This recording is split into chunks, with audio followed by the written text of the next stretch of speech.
The more you approve of your own decisions in life, the less you feel the need to have them approved by others.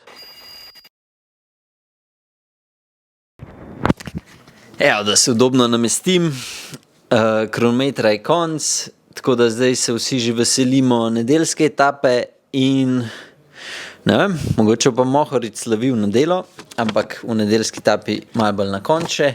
Zdaj imam jaz 5 plonk cegelc, kaj je novega, kaj se dogaja, par sočnih, ki sem jih izvedel z ene parih drugih podcastov kolesarskih iz tujine. Tako da gremo kar začeti.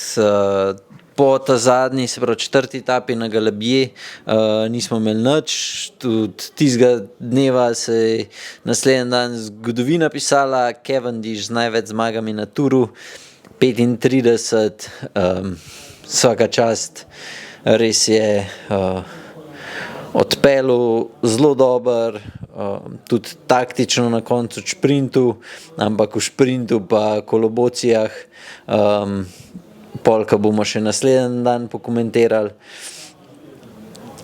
Tako da ja, vse čestitke Cavendishu, mislim, da tudi cel peloton je, da se taka zgodovina spiše, mislim, da so vsi noter, so bili zelo veseli, zelo zadovoljni, kjerkoli se govori, se piše kaj v njemu, je sam pač vsaj trenutno v lepih besedah. Tako da ja, evo, čestitke še z naše strani, res je, za moje pojme je super od šprintu. Pol pa naslednji dan Groenewegen zmagal in Philipsen je bil pa delegiran in je ostal brez točk. Se pravi, za boj za zeleno majico, to kar Orang, mislim, to veliko pomeni, zato ker je zdaj brez, mislim, 70 ali kolikih točk ostal in ja, ga zna na koncu malo tepst.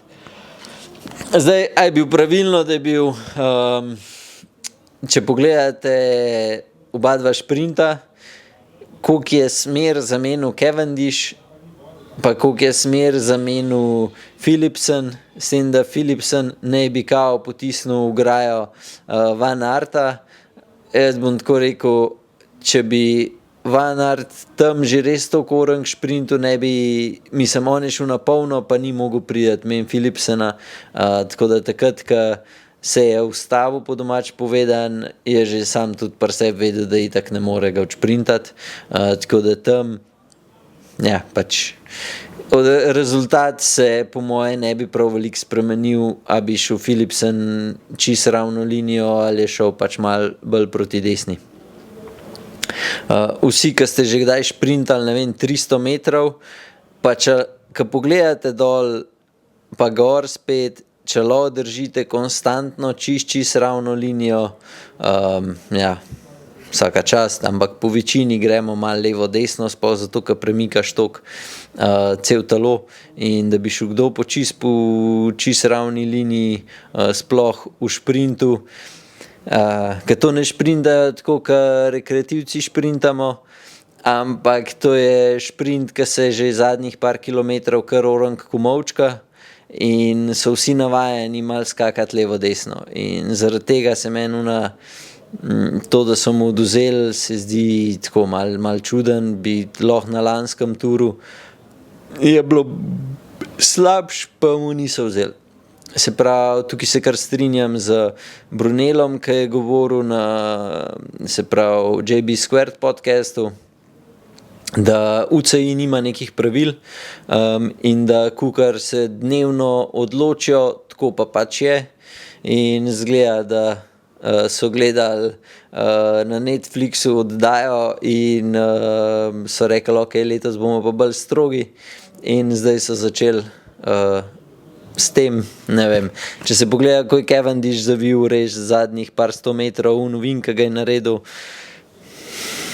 pač tukaj nima veze, a ti uveraš koga, ne, veze ima sam, a si ti šel pač naravnost, oziroma če si se držal pravil, ker ti, če se ne držiš pravil, pač nima veze, koga uveraš, a ne. Se pravi, to je tako, da bi rekel, če te policaj vidi, ka greš ti čez dvojno črto, tam neki vijugaš, a te lahko ostalo pa vzame izpit ali ne. Pač lahko ti ga, ne, tudi če je prazna cesta. Tako da, kle ne vem, meni se strinjam tule z Brunelom, kar je rekel in ja.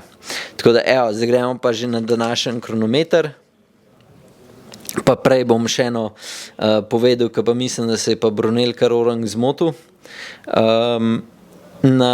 Mislim, da na zadnjem ali predzadnjem podcastu je govoril, koliko kalorij kolesarji porabijo na turu in je dobil, glede na to, kar so podatke, ki so jih vnesli na Stravo, na Galebje, je on rekel, da pač porabijo, se pravi Jorgensen, cirka 3600 kalorij je porabil un dan, Evenepoel je porabil 2800, medtem ko Pogačar jih je porabil samo 1600.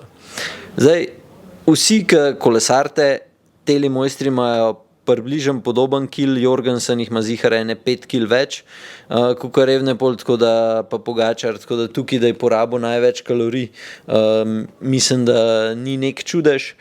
Čudež je samo to, da jih je Pogačar porabil več kot pol manj od Jorgensena in kle mislim, da se je gospod Brunel kar orang zmotil, ker 1600 kalorij kolesar, se pravi ti, ki imaš utrip malo višji, pa vemo, da ni bila tudi ne najlažja etapa, jaz težko verjamem, da so te številke pravilne, ker v koliko 4 do 5 urah porabiti samo 1600 kalorij, 400 kalorij na uro, je za moje pojme kar en mali čudež.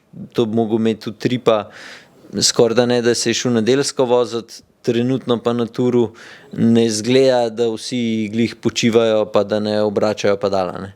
Tako da jaz sem pol šel, sem si porabil malo AI in glede na Pogačarjevo težo, max srčen utrip, kar sem najdel itd., pa rečemo intenziteto, da je nekje srednja, povprečna, sem dal gor in on bi mogel porabiti nekje 2800 kalorij, se pravi zelo podoben Evenepoelu.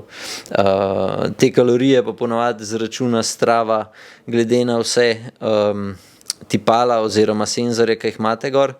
Se pravi, če je Pogačar lahko brez powermetra dajal gor in ja, ali pa je imel powermeter čist nek drug, ali pa ni bilo srčnega utripa, ali pa je bilo spet to kaj narobe.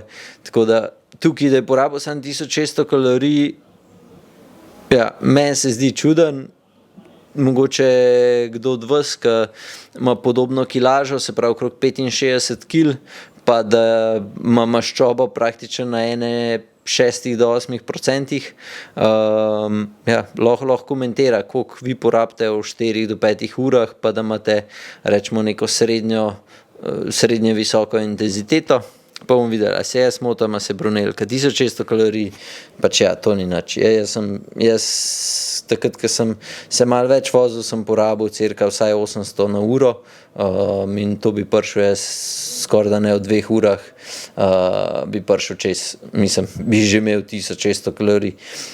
S tem, da nekje povprečno kolesarji ne bi porabili od 4 do 6000 kalorij na etapo na turu, tako da, ja, malo čuden. Ajde, gremo zdaj na kronometer. Pa da kar skočimo direkt na zadnjih par kolesarjev. Ne vem, vsi so odpeljali noro dober. Tule me mogoče najbolj presenetil, da Vingegaard mogoče ni šel tako dober, je pa res, da je bil kronometer tak, da se je zelo veliko se je pokazalo tudi na moči sami, on pa tak picajzel, kaj je.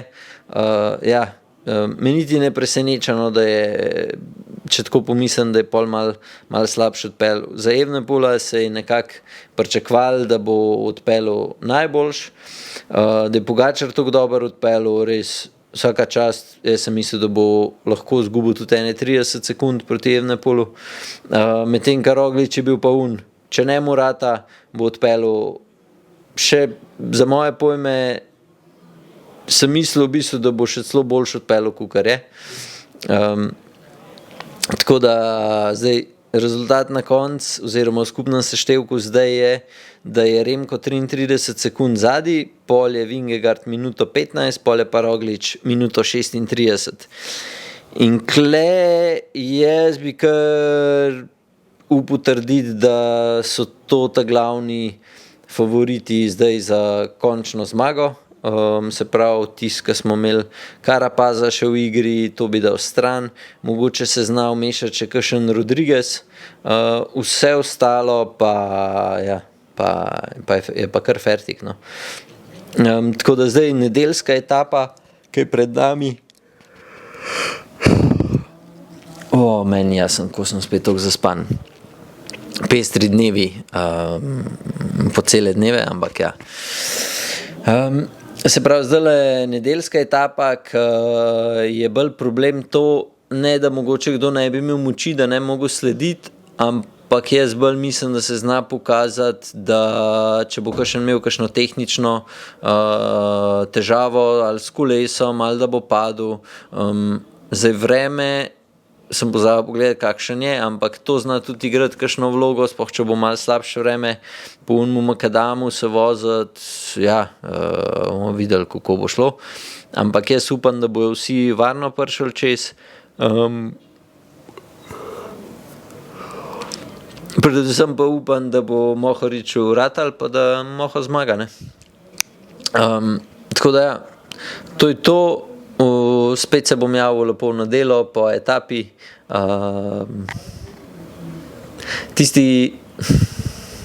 Ja, tako da vso srečo vsem kolesarjem, sploh našim dvema za skupno zmago, pa ostalim našim, pa da jim rata še kaj pokazati. Tako da to je to. Če hočete podpirati kanal, approvecycling.com, dresi so zdaj znižani več kot 30%, hlače tudi, sicer so samo še L pa gor velikost hlač, pa extra small za moške, ženske imamo pa mislim, da še vse na zalogi, razen določene majice ženskih extra small so se že razprodale. Ja, tako da to je to. Hvala vam vsem, ki spremljate, meni res paše tole pokomentirati, če imate kakršenkoli vprašanje, ali pa če hoče kdo mogoče priti sem, pa z mano kdaj kaj pokomentirati, oziroma ima čisto drugačen stališče, kaj jaz, z veseljem povabim, max enega, ki ni več prostora, za zadnjo etapo tura, pa tudi, če nas je več tukaj, nič narobe. Tako da to je to. Še enkrat mi je všeč, da se lahko spet ugriznem v jezik in da je Pogačar, rečemo, da mu Evenepoel, jaz mislim, da na te večje klance, da mu ne more priti blizu, tako da ta največja grožnja definitivno Vingegaard, če ve, da trenutno na 3. mestu že minuto 15 zadaj. Tako da upam, da sem na koncu orenko griznil jezik, pa da bo Pogačar zmagal, ampak ja, je še 14 dni do konca tura, tako da jaz držim pesti, da so vse dobre izide za vse, ki spremljamo kolesarstvo v Sloveniji, tako da ja. To je to. Uživite, do naslednjič. Čau!